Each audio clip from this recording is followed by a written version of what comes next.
पहाड़ियों और हरी भरी फसलों के बीच बसा एक शांत सा गांव था, नाम केदारपुर। यहाँ के लोग सादगी से जीते थे, खेतों में मेहनत करते थे और शाम को चौपाल पर हंसी बांटते थे। पर इस गांव में अरुण की छोटी सी चाय की दुकान थी। मगर अरुण का सपना कुछ और बड़ा था। वो चाहता था कि एक दिन इसी गांव में अपनी मटन बिरयानी का ढाबा खुले। काश एक दिन मेरा भी अपना मटन बिरयानी का ढाबा हो। ऐसी बिरयानी बनाऊं कि पूरा गांव याद रखे। लेकिन घर की हालत और माँ की बीमारी की वजह से जितना भी वो चाय बेचकर कमाता, सब खर्च हो जाता। ऊपर से गांव वाले उसके इस सपने का मजाक उड़ाते थे। ओए अरुण, सुना है तू ढाबा खोलेगा? पहले चाय में दूध डालना सीख ले, फिर बिरयानी की सोचना। और हाँ, ढाबे का नाम रखना सपनों की बिरयानी, क्योंकि हकीकत में तो तू बना नहीं पाएगा। पर सपनों तक पहुंचने का रास्ता कभी आसान नहीं होता। अरुण ने मदद मांगी, दोस्तों से, रिश्तेदारों से और गाँव वालों से, पर जवाब हमेशा एक ही मिला, अभी नहीं। हमारे पास पैसे नहीं, तेरे बस की बात नहीं। और बस सपने फिर से धुंध में खो गए। पर कहानी यही खत्म नहीं होती, बल्कि यही से शुरू होती है। गांव में एक जगह बिरयानी मिलती थी, पर वहां खाना सिर्फ वही लोग खा सकते थे जिनके पास पैसों की कोई कमी नहीं थी। गरीबों के लिए वो जगह सिर्फ देखने भर का सपना थी। शाम ढल चुकी थी। अरुण चाय की दुकान बंद कर चुका था, पर उसके दिल में लोगों की बातें अब भी गूंज रही थी। अरुण की सबसे बड़ी ताकत और उसकी सबसे बड़ी कमजोरी उसकी माँ थी। माँ, आज दवा ले ली? ले ली रे, बस तू ठीक रे। तेरा चेहरा उदास क्यों है? माँ, मैं ढाबा खोलना चाहता हूँ, मटन बिरयानी का ढाबा। लेकिन सपने देखने वालों को नहीं, सपनों के पीछे भागने वालों को दुनिया याद रखती है। पैसे नहीं है तो क्या हुआ, दिल बढ़ा है, इरादे मजबूत है, और हाँ, तेरी माँ तेरे साथ है। माँ, मैं हार नहीं मानूंगा, मैं ढाबा जरूर खोलूंगा। एक दिन पूरा गांव मेरी बिरयानी खाने आएगा। उस रात अरुण के पास पैसे नहीं थे, राशन नहीं थी और नहीं कोई उसका साथ देने वाला था, पर उसके पास कुछ था जो दुनिया के सबसे बड़े अमीरों के पास भी नहीं होता, उम्मीद। चाय बढ़िया बनी है अरुण, शुक्रिया भाई। और उसी पल गांव में एक बड़ा ऐलान होने लगा। सुनो सुनो सुनो, 10 दिन बाद इस गांव में मटन बिरयानी प्रतियोगिता होगी और जो विजेता होगा उसे मिलेगा 1 लाख रुपए का इनाम। पहली बार अरुण को लगा उसका सपना शायद सच हो सकता है, लेकिन अगले ही पल उसे अपनी हकीकत याद आ गई। प्रतियोगिता में तो बड़े बड़े लोग आएंगे और मुझे तो बिरयानी बनाना ठीक से आती भी नहीं, मैं कैसे जीत पाऊंगा? आज चुप क्यों है रे, कुछ सोच रहा है? माँ, आज गांव में घोषणा हुई है, 10 दिन बाद बिरयानी का प्रतियोगिता है और जो जीतेगा उसे 1 लाख रुपए मिलेंगे। माँ, मैं भी भाग लेना चाहता हूँ, पर मुझे अच्छी बिरयानी बनती नहीं, मैं हार जाओ तो? बेटा, जीतने से पहले हार का डर मत रखो। अगर कोशिश नहीं करेगा तो ना हार पता चलेगी ना जीत। और एक बात, क्यों ना कादिर चाचा से मदद मांगो, वही तो पहले गांव में सबसे अच्छी मटन बिरयानी बनाते थे। हाँ माँ, तुम सही कह रहे हो। चाचा चाचा अंदर है क्या?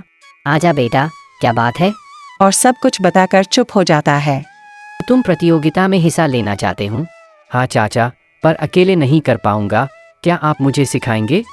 क्यों नहीं बेटा, अगर सपना सच्चा हो तो उसे पूरा करने में देर नहीं लगती। तुम टेंशन मत लो, सब ठीक होगा। कुछ हुनर किताबों से नहीं, जिंदगी और अनुभव से सीखे जाते हैं। अरुण सीखना शुरू करता है। कभी प्यास जला देता है डॉटरे। अरे इतना मत तलो कि प्याज काला हो जाए, स्वाद जले जाएगा। सॉरी चाचा, दोबारा नहीं होगा। कभी नमक ज्यादा डाल देता है। बेटा, ये बिरयानी है, समुंदर नहीं जो नमक में डूब जाएगी।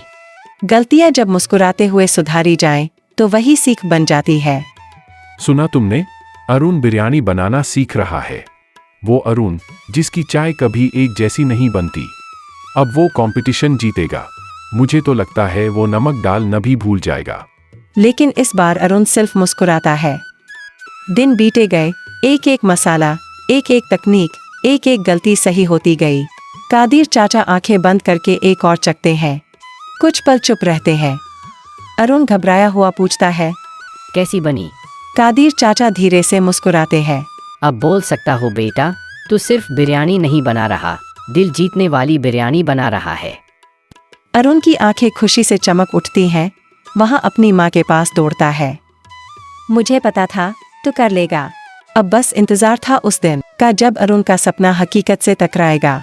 सुबह का सूरज थोड़ा अलग चमक रहा था। आज दिन सिर्फ कैलेंडर की तारीख नहीं था, आज अरुण के सपने की परीक्षा थी। वहाँ बड़ी भीड़ थी। अरुण थोड़ा घबराया, उसकी सांसें तेज होने लगी। डर मत बेटा, डर वही लगता है जहाँ सपने बड़े हों।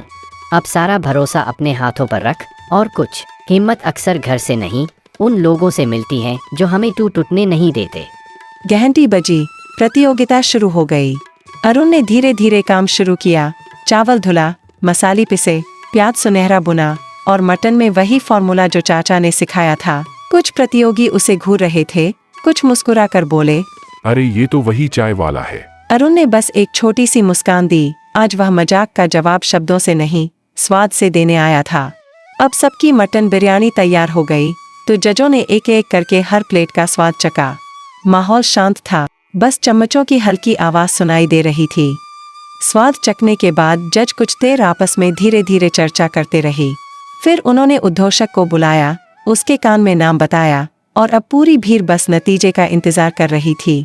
इस साल की सबसे स्वादिष्ट मटन बिरयानी का इस साल की सबसे स्वादिष्ट मटन बिरयानी का खिताब जाता है अरुण चायवाल को। पल भर के लिए दुनिया रुक गई और उनके हाथ कांप उठे। माँ की आंखों से आंसू निकल पड़े। कादिर चाचा गर्व से बोले, मैंने कहा था ना, स्वाद दिल से बनता है। मैंने कहा था ना, स्वाद दिल से बनता है। लोग तालियां बजाने लगे। कुछ वही थे जिन्होंने कभी मजाक उड़ाया था, आज वही लोग कह रहे थे, वाह क्या मेहनत की है लड़के ने। अरुण मंच पर गया, उसे ट्रॉफी मिली और 1 लाख रुपए का इनाम। वह ट्रॉफी लेकर अपनी माँ और चाचा के कदमों में रखता है। ये सिर्फ मेरी जीत नहीं, ये आप दोनों की है। कुछ दिन बीत गए। वो 1 लाख रुपए अब सिर्फ इनाम नहीं थे, वो अरुण के सपने की पहली ईंट थे।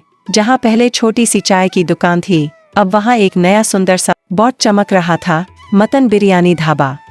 ढाबे के बाहर भीड़ लगी रहती थी। लोग लाइन में खड़े थे, कुछ प्लेट लिए बैठे स्वाद में खोई थे, कुछ दूसरों को कहते, अरे अब तो ये हमारा बिरयानी मास्टर है, जो कभी ठहाकों का पात्र था आज तालियों का हकदार है। क्योंकि अरुण ने एक बात समझ ली थी, किस्मत इंतजार नहीं करती, उसे मेहनत, धैर्य और यकीन से जीतना पड़ता है।